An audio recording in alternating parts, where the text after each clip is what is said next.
"You're harboring a criminal in there!" Maureen Caldwell screamed at me from across my front yard, her voice shrill enough to scatter the birds from the oak tree.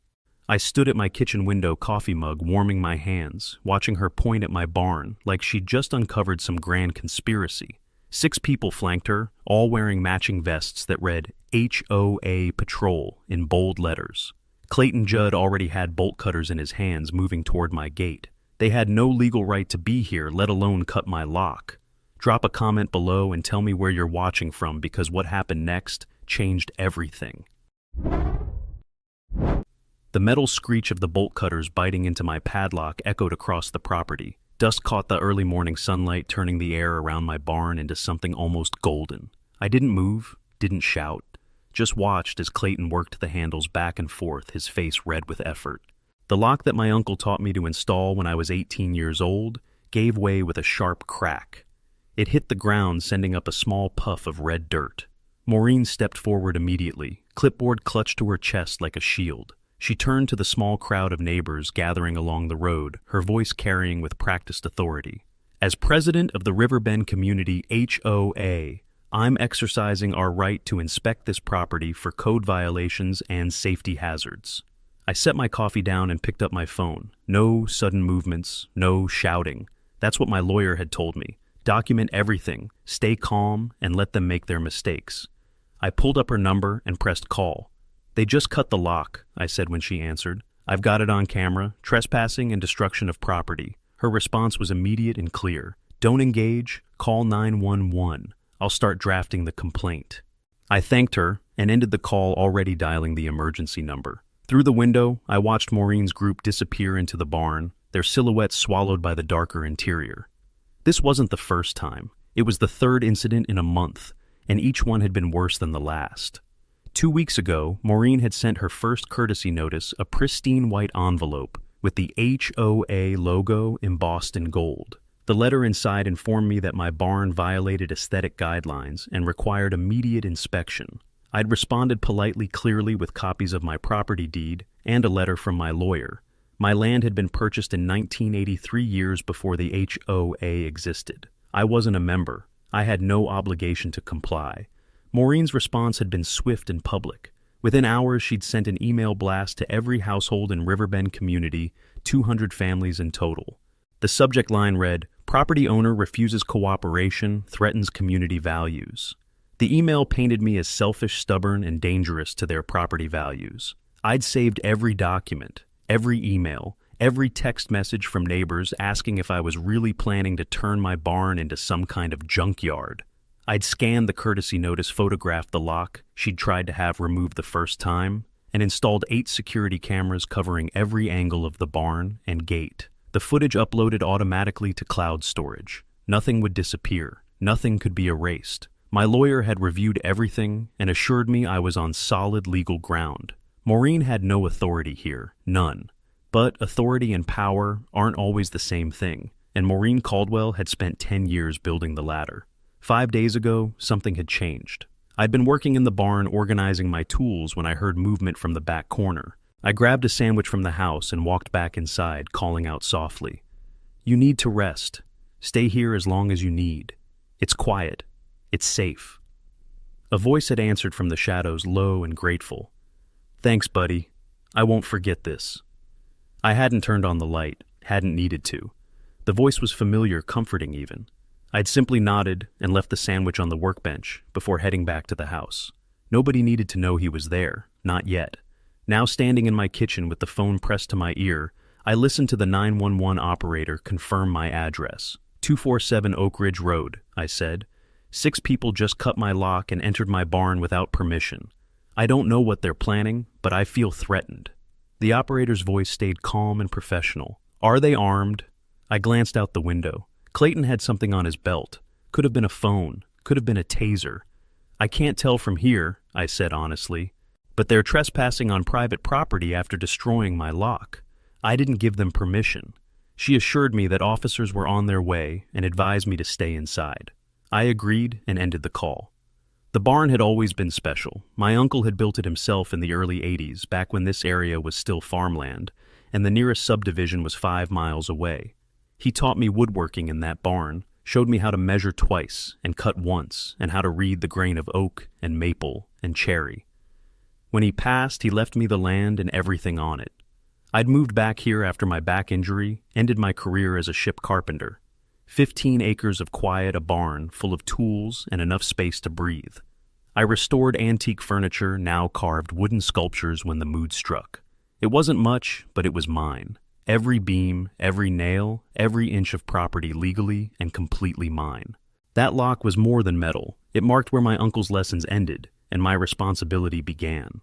Private property wasn't decor. It was the line Maureen had chosen to ignore. She'd been told multiple times by multiple people, but she'd decided that her authority as HOA president superseded property rights, superseded the law itself. She'd convinced herself that her position gave her power over everyone in her sphere, member or not. I heard car doors slam outside. Blue and red lights flickered across my living room wall. 2 patrol cars, maybe 3. I stayed where I was, watching through the window as officers approached the barn. Maureen emerged first, her face flushed and indignant. She was already talking, gesturing wildly toward me and then back at the barn. I couldn't hear the words, but I knew the script. She'd claim authority. She'd insist she had the right. She'd try to spin this as me, being uncooperative, unreasonable, a threat to the community. The officers would listen, take notes, and then they'd come talk to me. I had my documents ready. Deed, lawyer's letter, camera footage. Everything is organized in a folder on my kitchen counter. This was going to be a long day. But I wasn't worried. For the first time in weeks, I felt something close to calm. They'd crossed the line, finally, undeniably, publicly. And I had every second of it on video. The police left after an hour. They had taken statements from everyone, examined the cut lock, and reviewed the footage from my cameras. One officer had pulled me aside and said quietly that I had a solid case for trespassing and property damage. He'd recommended I follow up with my lawyer and file a formal complaint. Maureen had left in her car, still talking loudly about community safety and her responsibilities as HOA president. Clayton and the others had scattered quickly once they realized the police weren't going to back their story. By noon, my property was quiet again. But I knew this wasn't over. Maureen Caldwell didn't back down. She doubled down. That evening, my phone started buzzing with notifications.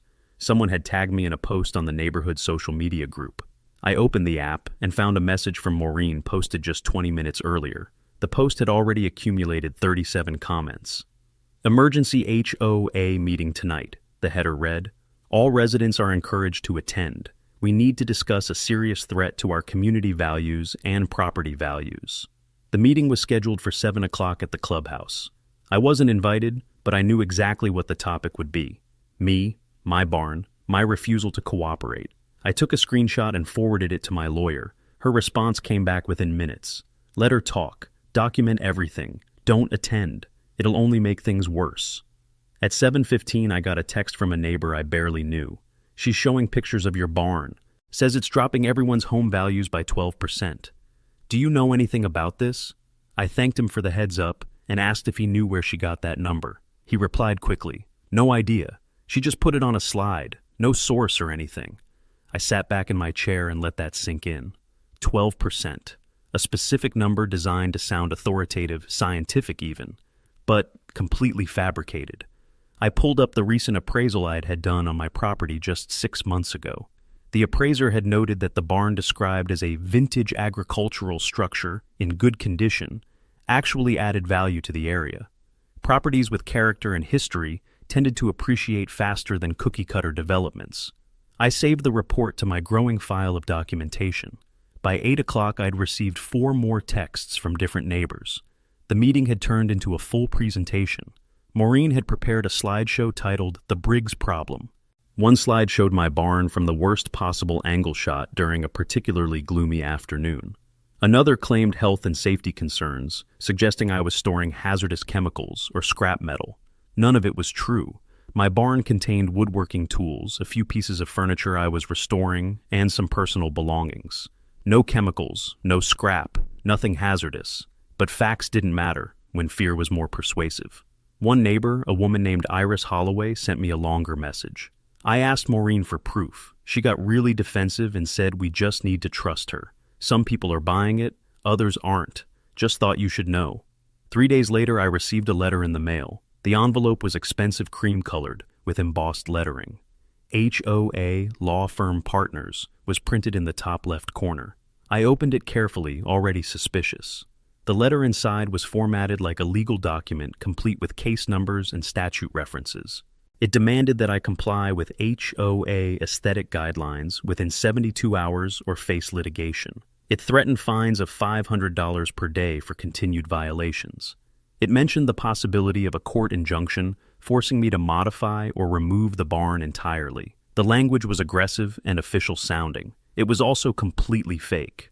I called the phone number listed at the bottom of the letterhead. It rang 4 times and went to a generic voicemail. No company name, no person's name, just a beep. I hung up and searched for HOA Law Firm Partners online. Nothing. No website, no business registration, no attorney listings. I tried variations of the name, checked the State Bar Association database, and even searched for the individual attorney names listed on the letter. None of them existed. Maureen had fabricated the entire thing, probably hoping I'd panic and give in. Instead, I scanned the letter, added it to my file, and forwarded it to my lawyer with a note. Fake law firm, fake threats. Should I report this? Her response was immediate. Already on it. This is harassment and potentially fraud. I'm contacting the county attorney's office. That same afternoon, while I was organizing my workshop, I heard a voice from the back of the barn. Let me take a look at that. The tone was calm, familiar, reassuring. I glanced over but didn't respond directly. You don't need to worry about this, I said quietly. They're going to take care of themselves. There was a soft chuckle from the shadows. You've always been too patient for your own good. The online discussion escalated quickly. The neighborhood group had turned into a battleground. Maureen posted daily updates about my refusal to cooperate, each one more dramatic than the last. Briggs is putting us all at risk, one post read. He refuses to let us ensure the safety of our community. What is he hiding? The comments split into 3 camps. About 60% stayed silent, watching from the sidelines. 30% believed Maureen without question, repeating her talking points and demanding action. 10%, including Iris, started asking uncomfortable questions. Does the HOA even have jurisdiction over his property? One person asked. Where's the proof of these violations? Another added. Maureen responded to criticism by deleting comments and banning users. Iris was kicked out of the group within an hour of questioning the 12% statistic. Then Preston Vance, a neighbor I'd spoken to, maybe twice, posted something that shifted the narrative. He'd flown a drone over my property and recorded video of the barn from above. The footage was clear and unambiguous. The barn was weathered, but structurally sound. The property was clean and well-maintained. There was no junk, no hazards, nothing that resembled the apocalyptic scenario Maureen had been painting. Preston captioned the video simply, "This is what we're all arguing about. Looks fine to me." The comments under his post were overwhelmingly supportive. "Why is Maureen lying about this?" someone asked. "This barn looks better than half the houses in here," another said. Maureen's response was swift and authoritarian. She deleted Preston's post, removed him from the group, and announced that any further defense of Briggs would result in immediate removal. The final message came 2 days later. Maureen posted it herself, her tone shifting from persuasive to commanding. Emergency inspection team will be conducting a mandatory review of the Briggs property next Saturday at 9 a.m.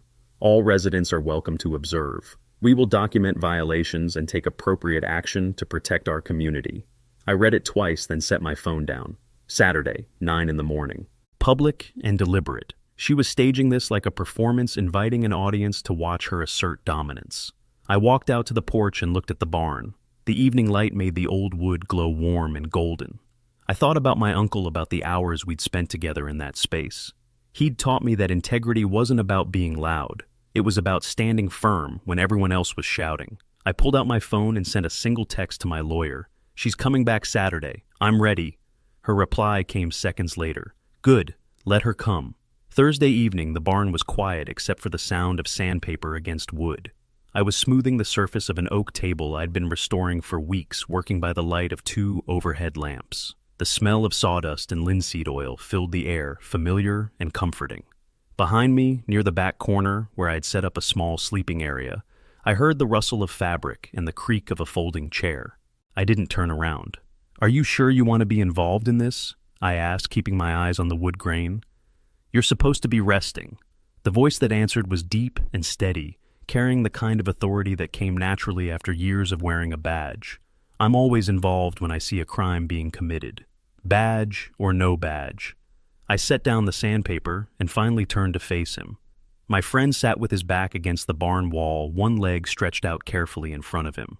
His knee was wrapped in an elastic compression sleeve, the kind they give you after surgery. He'd been staying here for 3 weeks now, recovering from an operation he'd needed after chasing down a fugitive back in July. The department had given him medical leave, told him to rest somewhere quiet away from the stress of the job. I'd offered the barn without hesitation. We'd known each other for 15 years, ever since we played on the same community baseball team.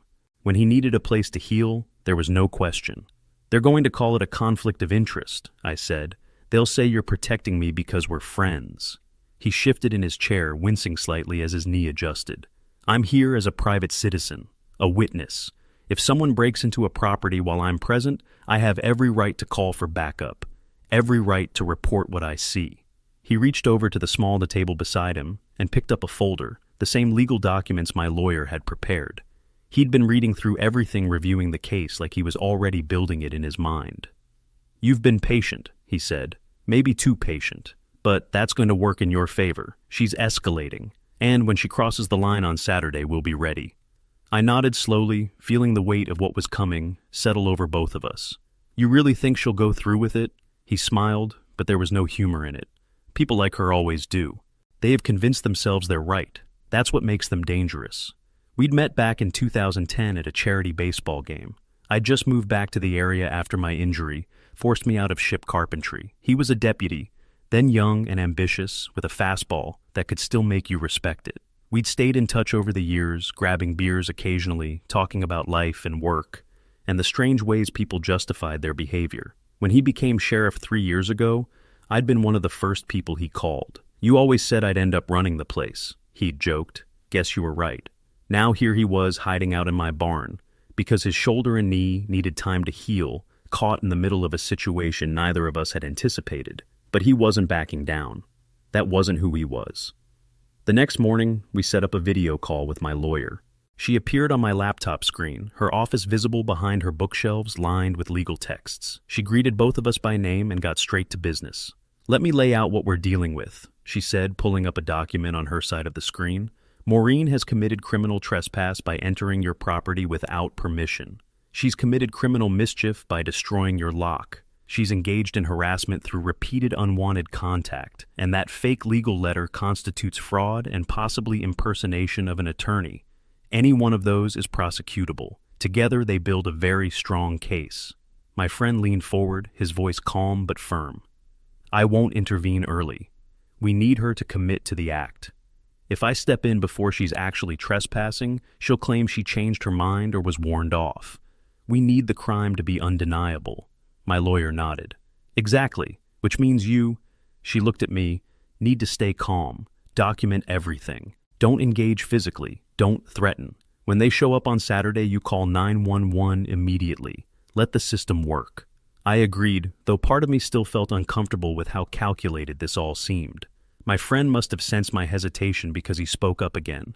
This isn't entrapment. You're not tricking her into doing anything. She's choosing this. Every step of the way, she's had the option to back down, to follow the law, to respect your property. She's choosing not to.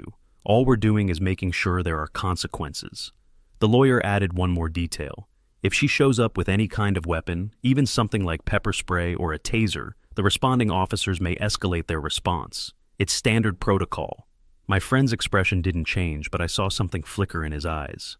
There's a tactical unit training about 10 minutes from here this weekend. If the call comes in and there's any indication of a threat, they'll respond. I stared at him. A tactical unit. For a homeowners association dispute, he shrugged. For an armed trespassing incident on private property, context matters.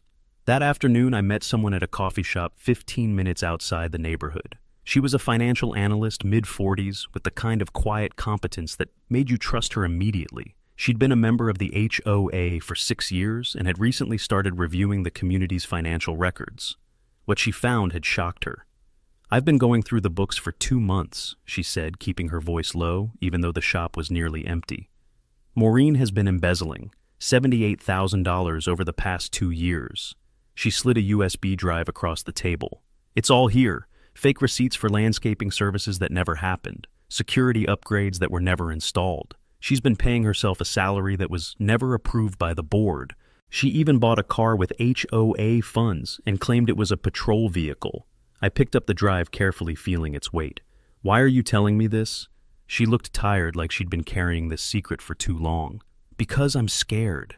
If I report it and she finds out it was me, she'll destroy me. She's already kicked out anyone who questions her. But if this comes out during an investigation into something else, something bigger, then maybe I'll be protected. I understood.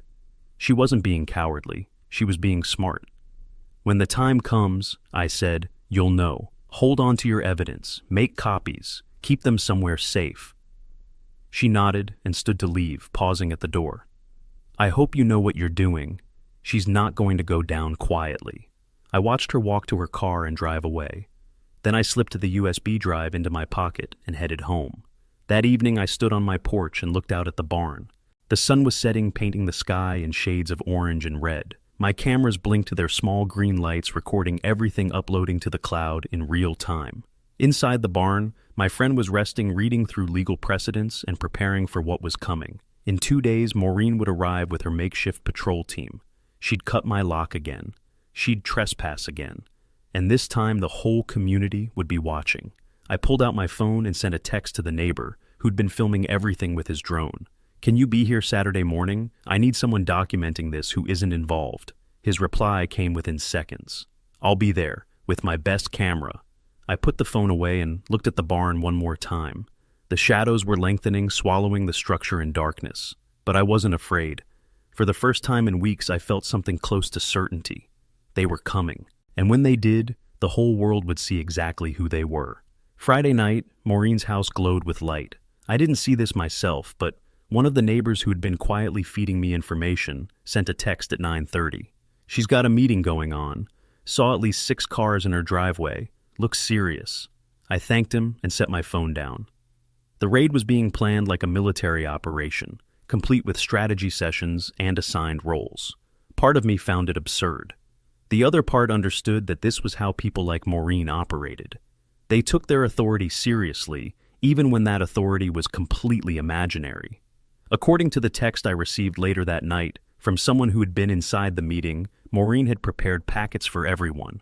Each packet included a schedule, a checklist of violations to document, and a map of my property with specific areas marked for inspection. She'd printed matching vests for her team.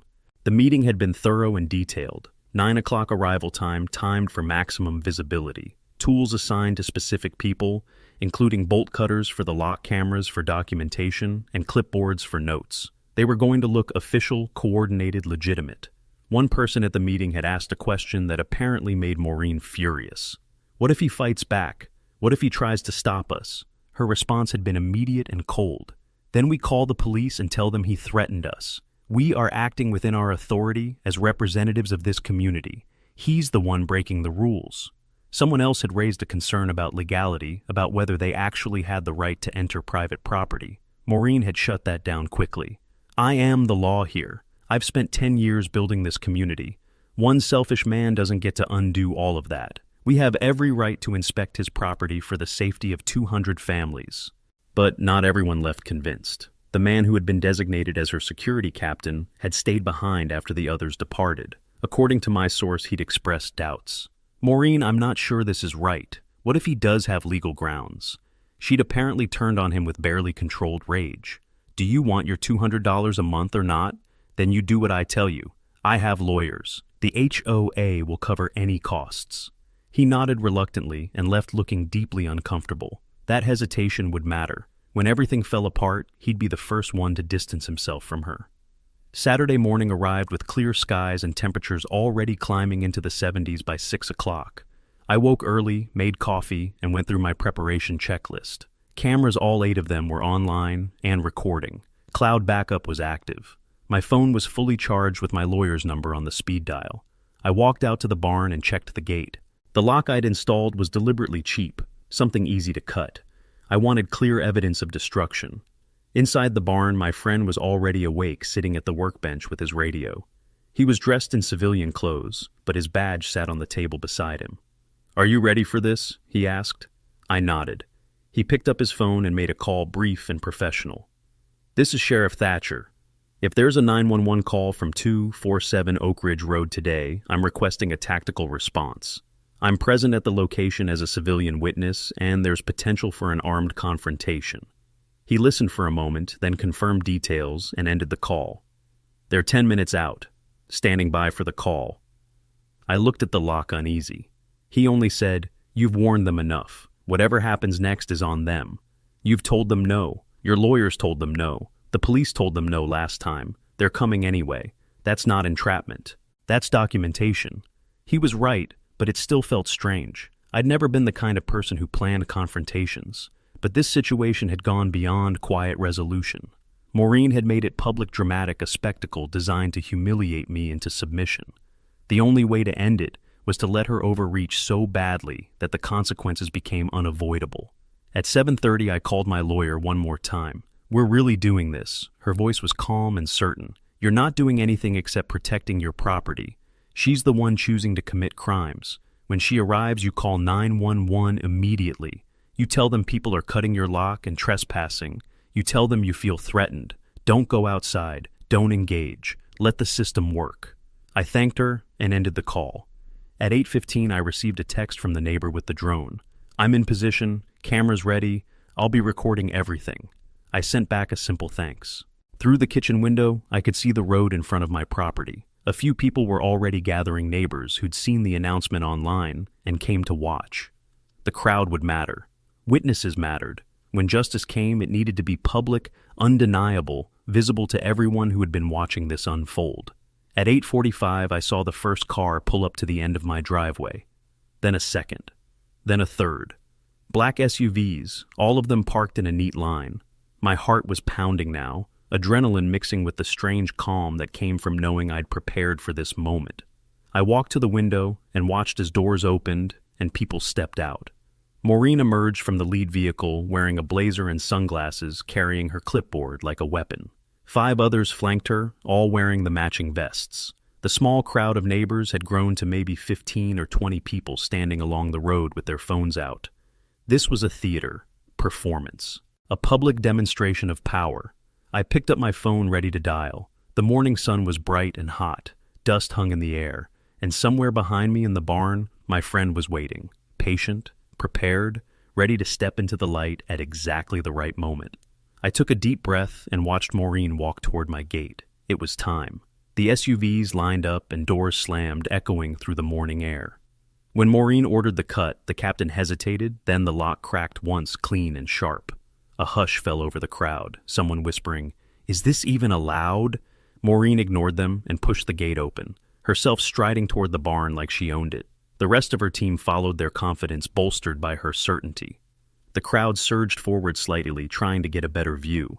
I could see the neighbor with the drone standing off to the side, his controller in hand, his phone recording simultaneously. His camera would capture everything from multiple angles. Every word, every action, every moment of this public violation. Maureen reached the barn door and pulled it open, disappearing inside. The others followed.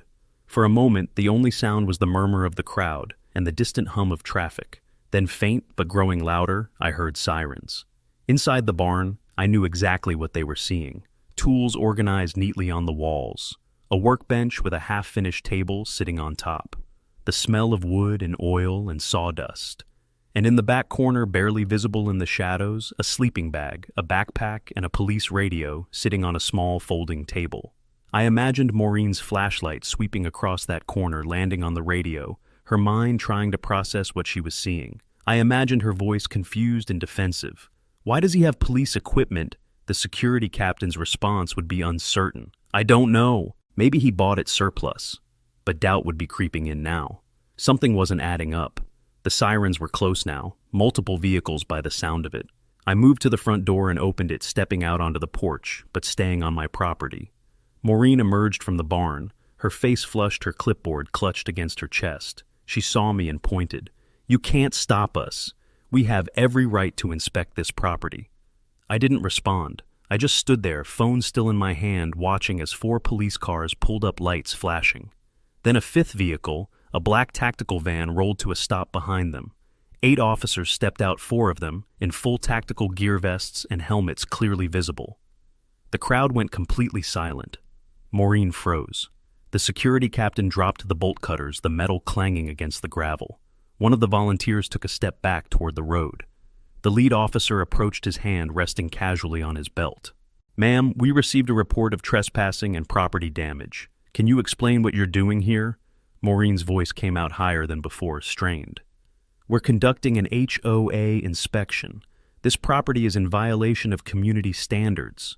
The officer glanced at me, then back at her. "Do you have the property owner's permission to be here?" Maureen hesitated. "We don't need permission. We're the HOA." The officer's expression didn't change. "That's not how property law works, ma'am. If the owner hasn't given consent, you're trespassing." That's when the barn door opened again, and my friend stepped out into the sunlight. He was still dressed in civilian clothes, but the badge clipped to his belt caught the light immediately. He walked slowly, favoring his left leg slightly, but his presence filled the space like gravity. The officers recognized him instantly, several of them straightening slightly, nodding in respect. The crowd recognized the badge, the authority, the shift in power that had just occurred. And Maureen, standing in the center of it all, recognized that everything had just gone catastrophically wrong. The silence stretched for 5 full seconds before Maureen found her voice. It came out higher than normal, strained with confusion and the first edges of panic. "Who are you? Why are you in his barn?" My friend stopped a few feet from her, positioning himself so the entire crowd could see him clearly. The badge on his belt caught the sunlight, throwing a small reflection across the gravel. "I'm Sheriff Boyd Thatcher, Davidson County. I've been staying here temporarily while recovering from knee surgery. Mr. Briggs is a personal friend of 15 years. I've been a guest on this property for the past 3 weeks." The crowd erupted immediately. Whispers became exclamations. Someone said loudly, "There's a sheriff in there." Another voice, shocked and almost laughing, "She just broke into a barn with a cop inside." The security captain took 3 steps backward away from Maureen, his face draining of color. "You didn't tell us. You didn't say anything about a sheriff being here." His voice carried accusation and fear in equal measure. One of the volunteers dropped her clipboard, the sound sharp against the sudden chaos of voices. Another volunteer was already walking toward the road, clearly wanting nothing more to do with any of this. Maureen stood frozen for a moment, her clipboard still pressed against her chest like armor. Then her survival instinct kicked in, and she went on the offensive, her voice rising to cut through the noise. "This is a conflict of interest. You're protecting him because he's your friend. This whole thing is corrupt. You're abusing your position." The sheriff's expression didn't change. He stood completely still. His weight shifted slightly to favor his good knee. His hands relaxed at his sides. When he spoke, his voice was calm, measured, and loud enough for every single person present to hear clearly. "Mrs. Caldwell, I'm going to explain several legal facts to you right now in front of all these witnesses, so there's no confusion later. First, this property does not fall under HOA jurisdiction. Mr. Briggs purchased this land in 1983, years before Riverbend Community was established. He never signed your covenants. He's not a member. He has zero legal obligation to follow your rules or allow your inspections." He paused, letting that sink in. Several people in the crowd were nodding. A few were typing on their phones, probably posting updates to the neighborhood group in real time. "Second," the sheriff continued, "you and your team just committed criminal trespass by entering this property without permission, after being told repeatedly you had no right to be here. You also committed criminal mischief by destroying that lock. Both are misdemeanors under state law. Third, I witnessed all of it from inside that barn. As a sworn law enforcement officer, even when I'm off duty, I'm legally obligated to report crimes I directly observe. This has nothing to do with friendship. It has everything to do with the law." The crowd had gone silent again, the weight of his words settling over everyone like a heavy blanket. Maureen's face was red now, her breathing quick and shallow. She turned away from the sheriff and addressed the crowd directly, her voice taking on a pleading quality. "Don't you see what's happening here? They planned this. They set us up. We were just trying to protect your property, values, your community standards, your safety. One of the officers, the one who'd arrived first in the lead patrol car, stepped forward. His nameplate read Morrison, and his expression was professional but firm. "Ma'am, that's not how property law works. You don't have the authority to enter private land without consent, regardless of your position in the HOA. The sheriff is correct in his assessment. You've committed multiple criminal offenses in front of numerous witnesses and on camera." He gestured toward the crowd, toward the phones recording everything, toward the neighbor with the professional camera setup. "I'm gonna need you to step over here with me." Maureen's voice went up another octave. "You're arresting me. I'm the victim here. I've spent 10 years building this community, protecting these people, maintaining standards, and you're going to arrest me for doing my job." The officer's tone remained steady. "You're being detained for criminal trespass and criminal mischief. You have the right to remain silent. Anything you say can and will be used against you in a court of law. You have the right to an attorney." Maureen jerked her arm away when he reached for it. "Don't touch me. I know my rights. I have lawyers. I have connections. You have no idea who you're dealing with." The sheriff spoke again, his voice cutting through her protests like a blade through water. "Mrs. Caldwell, I strongly advise you to stop talking. Everything you're saying right now is being recorded by at least 20 people. You're making this significantly worse for yourself." But Maureen couldn't stop. The dam had broken, and everything came pouring out, years of entitlement and control and unchecked authority spilling into the morning air. "This is insane. I represent 200 families. I protect property values. Without me, this neighborhood would fall apart. Briggs is selfish. He only cares about himself. That barn is an eyesore. It makes everyone's homes worth less. I was trying to help." The sheriff glanced at me and I nodded slightly. This was the moment. This was what we'd been waiting for. Not just the arrest, not just the trespass, but the complete public exposure of everything Maureen had built her authority on. He turned back to her, his voice still calm, but now carrying an edge of steel. "Do you have any evidence that the barn reduces property values?" Maureen sputtered. "Everyone knows it does. It's obvious," the sheriff pressed. "But do you have data? An appraisal? A study?" Maureen's face twisted. "I don't need proof. I know what I'm talking about. I've been doing this for 10 years. I stepped forward for the first time, moving off my porch and walking slowly toward the group. Everyone's attention shifted to me. "I had an independent appraisal done 6 months ago," I said, my voice carrying clearly across the property. "The appraiser specifically noted that a vintage barn in good condition adds 3 to 5% to surrounding property values. It's considered a character feature, something that makes the area more desirable, not less. I can send the full report to anyone who wants it." The murmurs in the crowd started again. Maureen pointed at me, her hand shaking. "You're lying. You made that up." I pulled out my phone, opened my email, and held it up. "I can forward it right now to anyone who gives me their address." 3 people in the crowd immediately called out their email addresses. The sheriff shook his head slightly, something that might have been a smile flickering at the corner of his mouth. Officer Morrison stepped closer to Maureen. "Ma'am, I need you to put your hands behind your back." This time when he reached for her arm, she didn't pull away.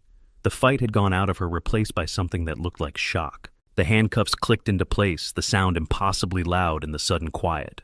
"You're all going to regret this," Maureen said, but her voice had lost its power. It sounded hollow now, desperate. "I will sue every single one of you. I have resources. I have power in this community." The sheriff's response was quiet, almost gentle. "You had influence, Mrs. Caldwell, not power. There's a difference. Influence is given by people who trust you. Power is taken. And when you take power you don't actually have, when you pretend authority, you were never granted. Eventually someone calls your bluff. Today we called it." Officer Morrison led Maureen toward his patrol car. She was still talking, still protesting, but the words had become incoherent, a stream of anger and denial and disbelief. The crowd watched in complete silence as she was placed in the back seat, the door closing with a solid thunk that felt final. The sheriff turned to the security captain and the remaining volunteers, all of whom looked like they wanted to disappear into the ground. "You're all being detained for questioning as potential accomplices to criminal trespass. Don't leave this area. Officers will take your statements individually. Depending on what you say and how cooperative you are, charges may or may not be filed against you." The security captain nodded quickly, eager to cooperate. "I told her this was wrong. I said we shouldn't do it. She threatened to fire me if I didn't help." The sheriff's expression softened slightly. Then you'll want to make sure that's in your official statement. I walked over to where the sheriff stood, my legs feeling slightly unsteady despite everything. He glanced at me and gave a small nod. You okay? I took a breath and nodded back. Yeah, thanks for being here. He smiled slightly, a real smile this time. Wouldn't have missed it for anything. Officer Morrison approached us next, his notepad already out. Mr. Briggs, we're going to need your full statement and copies of all your camera footage. Your attorney should be present for that. We'll also need documentation of previous incidents, any correspondence with Mrs. Caldwell, and the property deed showing you're not part of the HOA. I agreed immediately. I have everything organized. My lawyer can be here within the hour. The crowd was still there, phones still up, still recording. This moment was already being uploaded, shared, spreading across the internet in real time. By tonight, thousands of people would see this. By tomorrow, maybe millions. This wasn't just justice for me. It was a warning, a lesson, a demonstration of what happens when assumed authority meets actual law. The sheriff had been right. Maureen had influence, not power. And when she'd tried to wield power, she didn't have it, had collapsed under its own weight. I looked at my barn, at the broken lock on the ground, at the police cars with their lights still flashing. It was over. Finally, completely undeniably over. The police didn't leave until almost noon. They'd taken statements from everyone, photographed the cut lock, documented the barn interior, and collected copies of all my camera footage. My lawyer arrived within 45 minutes of my call, a sharp woman in her 50s who'd handled property disputes for 20 years. She sat with me through my statement, occasionally interjecting clarifications about timeline and legal jurisdiction. When the officers asked if I wanted to press charges, I didn't hesitate. Yes, all of them. My lawyer added, "We'll also be filing a civil complaint for harassment, defamation, and intentional infliction of emotional distress, but the criminal charges take priority." The lead detective, a man with gray temples and tired eyes, nodded and made notes. "We'll forward everything to the district attorney. Given the number of witnesses and the video evidence, this should move quickly." By early afternoon, the crowd had finally dispersed, though I could see people still lingering in their yards, talking in small groups, processing what they had witnessed. My phone buzzed constantly with text messages. Neighbors I'd never spoken to were reaching out, some apologizing for believing Maureen, others asking for copies of the footage, a few just expressing shock. I responded to the important ones and muted the rest. I needed quiet. The sheriff had gone back into the barn to rest his knee, the morning's activity having aggravated the joint. I brought him lunch, and we ate in comfortable silence, neither of us quite ready to process everything that had just happened. Then around 3 o'clock, I received a text from an unknown number. "This is Iris Holloway. Can we talk? I have information about Maureen you need to see." I showed the message to the sheriff. He read it and nodded. "The financial analyst. She's been sitting on evidence. Probably figured now's the time to come forward." I texted back asking where she wanted to meet. Her response was immediate. "Your property. I don't want to be seen at a coffee shop. Is that okay?" I agreed and gave her directions. She arrived 20 minutes later, driving a modest sedan and carrying a laptop bag that looked heavy. I met her at the gate, the broken lock still on the ground where it had fallen. She glanced at it and shook her head. "I should have spoken up sooner. I'm sorry." We sat at my kitchen table, the sheriff joining us after I explained who she was. Iris opened her laptop and pulled up a series of spreadsheets, her fingers moving quickly across the keyboard. "I'm a financial analyst. I volunteer as the HOA treasurer, or at least I did until Maureen froze me out 6 months ago. I've been auditing our books since then, and what I found is criminal." She turned the screen toward us. "Maureen has embezzled $78,000 over the past 2 years. Fake landscaping contracts, security upgrades that never happened, consultant fees paid to companies that don't exist. She's also been paying herself a salary of $4,500 a month, which was never approved by the board or the membership." The sheriff leaned forward, studying the numbers. "Do you have documentation for all of this?"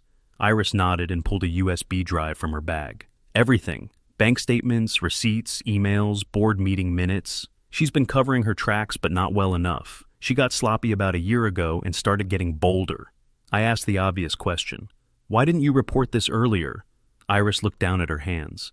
"Because I was scared. Maureen has destroyed people who crossed her. She kicked members out of the HOA, spread rumors that ruined reputations, and made people's lives miserable until they moved away. I have a family. I couldn't risk it. But now, after what happened this morning, I can't stay silent anymore. The sheriff took the USB drive and turned it over in his hand. I'm going to give this directly to the County Fraud Investigation Unit. They'll want to interview you officially. Iris nodded. I'm ready. I'll cooperate fully. She looked at me, her expression apologetic and resolute. I know you're not part of the HOA, but what she did to you was part of a pattern. She couldn't control you, so she tried to destroy you. That's what she does. That's what she's always done. I thanked her for coming forward and walked her to her car. As she drove away, I felt the weight of what was about to happen settle over me. This wasn't just about trespassing anymore. It was about corruption, fraud, and the systematic abuse of power over 2 years. 3 days later, the county auditor's office announced a formal investigation into Riverbend Community HOA finances. The announcement made the local news a 30-second segment that briefly outlined the allegations and noted that Maureen Caldwell was already facing criminal trespass charges. My phone exploded again with messages, but this time they were different. People were angry, betrayed, demanding accountability. The neighborhood group had become a forum for confessions and revelations.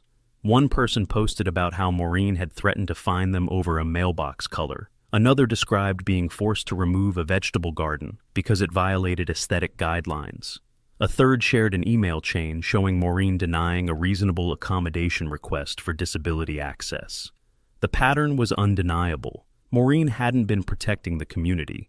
She'd been controlling it. The county investigation moved faster than I expected. Within a week, forensic accountants had confirmed Iris's findings and discovered additional irregularities. The landscaping company that had supposedly received $30,000 in payments didn't exist. The security upgrades that cost $22,000 had never been installed. The consultant who'd been paid $15,000 for community planning was actually Maureen's sister, who had no qualifications and had done no work. The HOA's insurance company was notified. The bonding company that had guaranteed Maureen's honesty was contacted, and the district attorney's office began building a case.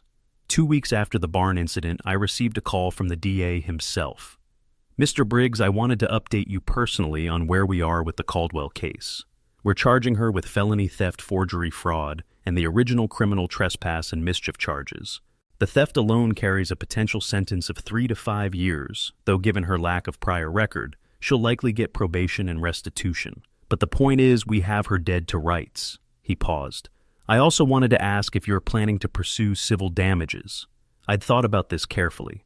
No, I don't want her money. I want the HOA to get their money back, and I want the community to understand what happened. That's justice enough for me. The sheriff, whose knee had healed enough for him to return to light duty, had been quietly coordinating with the investigators. He stopped by one evening with takeout and an update. They interviewed the security captain. He's cooperating fully, giving them everything about how Maureen operated. Apparently, she's been running the HOA like a personal fiefdom for years, threatening anyone who questioned her, manipulating votes and falsifying records. The other volunteers are all claiming they were misled, that they didn't know what they were really doing. Most of them will probably avoid charges in exchange for testimony. We ate in silence for a while. Then he asked the question I'd been avoiding. How are you doing with all of this? I thought about it. Honestly, I'm tired. I wanted to live quietly, restore furniture, and carve a few sculptures. Instead, I got dragged into this whole mess. He nodded. But you stood your ground. You didn't back down, didn't lash out, didn't compromise. You let the system work. That takes discipline most people don't have. I looked at him. I had help. If you hadn't been here, this could have gone very differently. He shook his head. I was a witness. You did the hard part. You stayed calm when anyone else would have exploded. That takes strength. We finished dinner, and he headed home, leaving me alone with my thoughts. The preliminary hearing was scheduled for 6 weeks after the arrest. I attended, sitting in the back of the court's room with my lawyer beside me.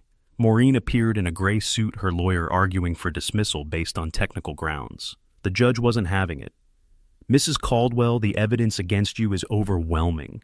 Video footage, witness testimony, forensic accounting, and your own statements made at the scene. This case will proceed to trial unless you wish to negotiate a plea. Maureen's lawyer requested time to consult with his client. The judge granted 2 weeks. As we left the courthouse, my lawyer said quietly, "She'll take a plea. She has no choice. The evidence is too strong and a trial would destroy her completely. She was right. 10 days later, Maureen's lawyer contacted the DA with a plea offer. In exchange for pleading guilty to all charges, she'd accept probation, community service, full restitution, and a permanent ban from holding any HOA leadership position. The DA accepted contingent on approval from the victims, which included both me and the HOA membership. I agreed immediately. I don't want her in prison. I want her to face what she did and make it right. The HOA board, newly elected after Maureen's arrest, also agreed. The plea hearing was scheduled for the following month. The sentencing hearing took place on a cold Tuesday morning in November. The courtroom was packed with residents from Riverbend community, many of whom had submitted victim impact statements describing how Maureen's actions had affected them. The judge read through several of them, his expression growing more stern with each one. When it was my turn to speak, I walked to the podium and looked directly at Maureen. "Your Honor, I don't want revenge. I want this court and this community to understand something important. Power without accountability destroys everything it touches, Mrs. Caldwell convinced herself that her position gave her authority over people who never consented to that authority. She believed her intentions justified her actions no matter how illegal those actions were. That's not leadership.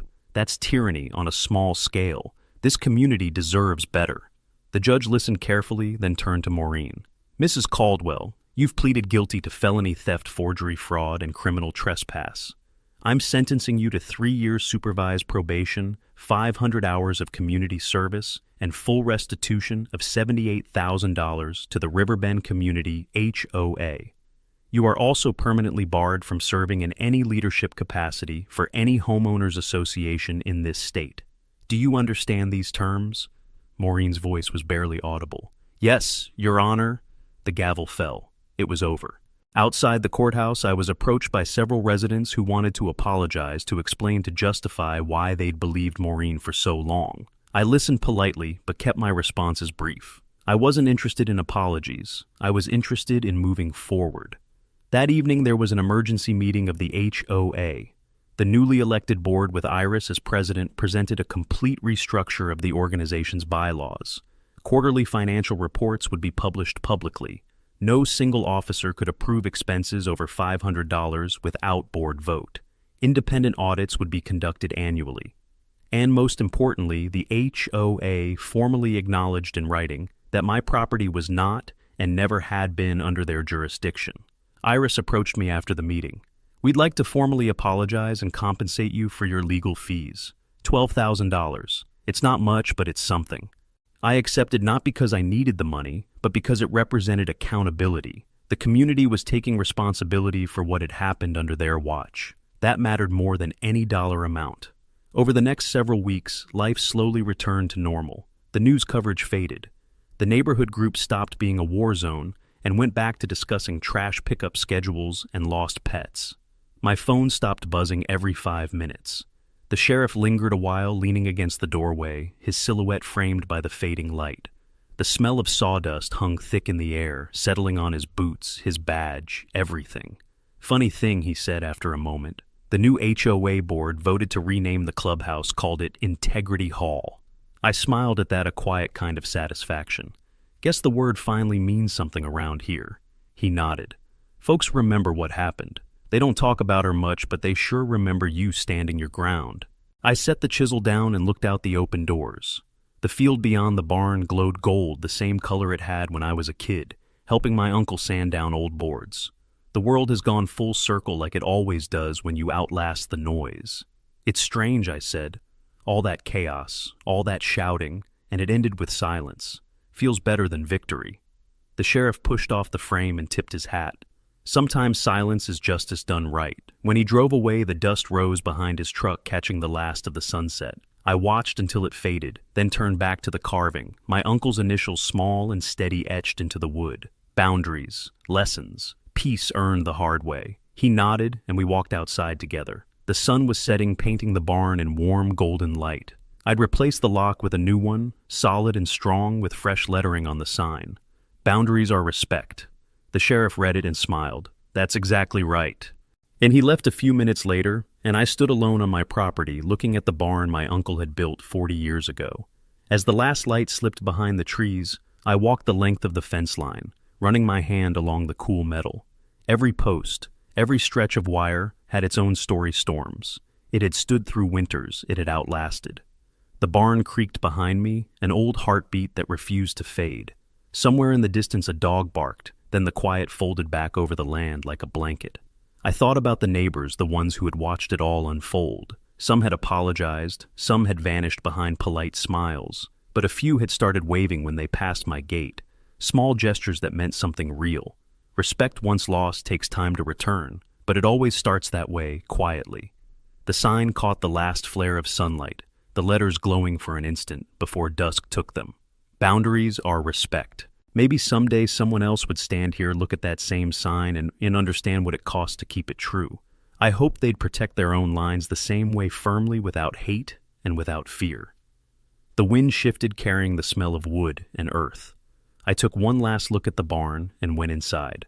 Some stories end with noise. Mine ended with peace. This place had been threatened, invaded, violated, but it was still standing, still mine, still a symbol of everything worth protecting. People ask me sometimes if it was worth it, all the stress and conflict and public drama. I always gave them the same answer. It wasn't about the barn. It was about boundaries, about the principle that no one, no matter how convinced of their own righteousness, has the right to cross lines that were never theirs to cross. Maureen thought she was the law, but the law doesn't belong to one person. It belongs to all of us when we choose to defend it. I wasn't rich, wasn't powerful, just a man protecting what was his, and that was enough. From all of us here at QA Stories, thank you for watching. Smash that like button, drop a comment, and join us again for more unbelievable stories.